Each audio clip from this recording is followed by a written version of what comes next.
Maria always believed her 5-year marriage to Daniel was something solid, almost unshakable. She used to say that loving him felt like holding warm sunlight in her hands, bright, golden, and full of promise. He had swept her off her feet with his confidence, with the kind of smile that made promises without speaking, and with grand dreams he painted so vividly she could almost see them come true. Everyone around them admired the two as a power couple. They had the appearance of everything people idealized: love, stability, ambition, and a shared drive for a life of prosperity. But what Maria saw as stability, Daniel saw as a trap closing in on him. Behind his polished exterior, Daniel was drowning, not in water, but in numbers, debts, hopes turned sour, and a growing desperation that no one, not even the wife who adored him, could detect. Maria had no reason to suspect anything. She trusted Daniel with the innocence of someone who believed loyalty was a natural extension of love. She thought openness was a shared language between them. Daniel did not speak that language. He had been playing a dangerous game with money for years. It started small: a bad investment recommended by a colleague, a stock that crashed instead of rising, a business venture that consumed funds like a black hole. Instead of admitting he made mistakes, he doubled down. Then doubled down again. His pride didn't allow him to confess failure. Instead, he resorted to secrecy. One hidden loan here, one falsified statement there, and soon, a whole network of lies began to form, tightening around him like a magnetic field. His charm covered his panic well. Excuses replaced explanations. Silence stood in for transparency. Maria felt something changing long before she could name it. Daniel had once been affectionate, present, engaged, and playful. Now he was cold, distant, and exhausted. His smile rarely reached his eyes anymore. He spent hours on his phone or laptop, screens glowing like portals into a world she wasn't allowed to enter. When she approached, he would close tabs hurriedly, too hurriedly. She noticed. She wondered. She worried. But she never accused him. Trust was her default setting. Daniel counted on that. Every secret, every lie, every hidden account made him feel less like a husband and more like a fugitive, running from a crime he hoped would never be discovered. As the weight of his debts grew heavier, he saw Maria not as a partner, but as a liability. He feared that if she found out the truth, she would leave him, or worse, expose him. That fear twisted into something darker, colder, more selfish. It began to shape the way he looked at her, and the way he planned his future. In his mind, survival meant separation. He devised a plan, not one born out of love, but out of desperation and warped logic. He would gather what remained of their shared money, transfer it into accounts she couldn't access, and then vanish from her life cleanly. No guilt, no confrontation, just a cold escape. The bank he chose was perfect. Small, discreet, newly restructured, and known for confidentiality. He researched it obsessively. Every detail convinced him he had found the ideal place to make his money disappear. He had no idea the bank had recently undergone an ownership transition, nor that the new silent owner was none other than the woman he was abandoning. But fate loves irony. Daniel began transferring money in small, carefully timed movements. He set alerts. He created digital trails designed to confuse. He viewed himself as clever, a chess player moving pieces with precision. Maria watched the man she loved drift farther and farther away. She tried to reconnect. She tried to lighten his stress. She cooked his favorite meals. She suggested weekend trips. She planned surprises. But Daniel was already halfway out the door in his mind. His heart, or what remained of it, belonged to his plan, not to her. Then, one morning, he finally carried out the coldest move of his life. Maria had just placed breakfast on the table, scrambled eggs the way he liked them, toast lightly buttered, and his favorite coffee. She was smiling, trying to pretend everything was normal. Daniel didn't pretend. "I want a divorce," he said flatly.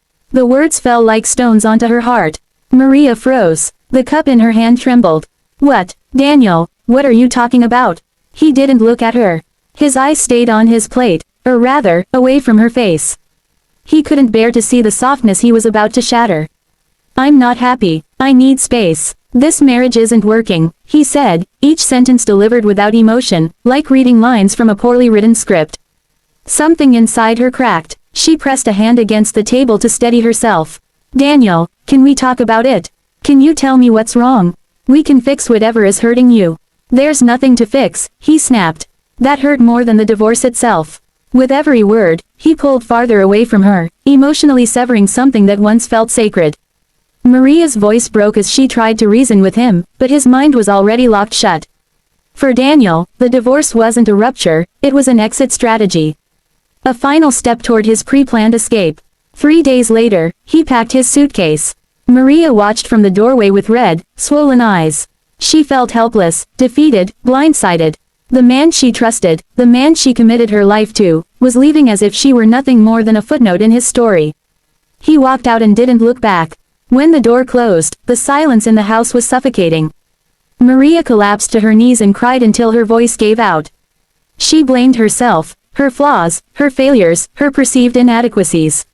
She didn't know he had already emptied their accounts.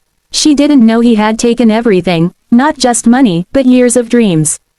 And she had no idea she still held more power than he ever imagined. A week later, while she was still trying to make sense of the numbing pain, she received a call from an unknown number. The voice on the line was calm, professional. Mrs. Maria Ribeiro, this is Eduardo Marcus, Regional Manager of Goldrise Private Bank. I would like to request a meeting with you. It is a matter of importance. Maria frowned. She didn't know this man. She didn't know the bank either. But the way he said, importance, lingered in her mind. The next day, she drove to the bank, a tall, sleek building with polished marble floors and glass walls that reflected the morning sun. The receptionist escorted her to a private office where a sharply dressed man in his 40s greeted her with a respectful bow. Mrs. Ribeiro, he began with a warm smile, let me start by saying it is an honor to meet you. And congratulations on becoming our new majority shareholder. Maria blinked rapidly. I'm sorry, what? Eduardo slid a folder across the desk. Inside were legal documents from her late grandfather's estate, documents she had never seen before.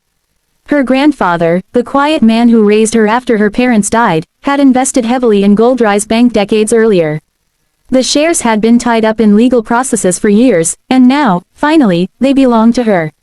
Maria's head spun. I'm the owner, she whispered. You are, Eduardo confirmed. And as such, you have full access to confidential files, internal reports, and account oversight privileges. Her curiosity, and a faint spark of suspicion, led her to explore the system. With Eduardo's guidance, she scanned through account names, transactions, and confidential records. Then she saw it, Daniel Almeida. Her breath caught. Not only was his name listed, it was tied to multiple private accounts. She clicked through the pages, her eyes widening as she saw the dates, the amounts, the transfers, the secrecy. Every lie was catalogued in perfect detail. The betrayal she felt before exploded into something sharper, clearer, more empowering. She wasn't crazy. She wasn't unworthy. She wasn't the reason he left. He left because he was running. He left because he had robbed her. But without knowing it, he had hidden that money in a bank she now controlled. Maria sat back in her chair, her trembling replaced by an emerging force, strength. A strength she had forgotten she possessed. No tears fell. No heartbreak resurfaced. Just clarity. She instructed Eduardo to freeze the suspicious accounts for auditing. He obeyed. For the first time in months, Maria slept peacefully. Daniel did not. Months later, Daniel returned to the bank, looking like a man who had lost a war with life. His fresh start had collapsed. His risky ventures failed. The small comforts he'd imagined evaporated quickly. His hidden fortune, the money he stole, was the only thing he had left. Confident he could retrieve it, he marched into the bank with forced authority. But instead of a warm welcome, 2 security officers escorted him to a glass-walled boardroom. Waiting inside was Maria, elegant, composed, powerful. Daniel stopped in his tracks. Maria, what are you doing here? She smiled politely. I own this bank, Daniel. He stared at her as if she had spoken a foreign language. She slid a document across the table. Your accounts were flagged for suspicious activity. As majority shareholder, I authorized them to be frozen. He felt his throat close. You can't do this. She rose gracefully, looking down at him with the calm of someone who no longer hurt, only remembered. You divorced the woman who owns the bank you tried to hide your stolen money in. She walked past him, perfume trailing lightly in the air, dignity woven into every step. Daniel didn't chase her. He couldn't, because he wasn't losing money. He was losing to fate. He was losing to the woman he underestimated. Maria exited the room, her heart finally free. He was alone, broke, powerless, and she reclaimed her life, and her dignity. Thanks for watching.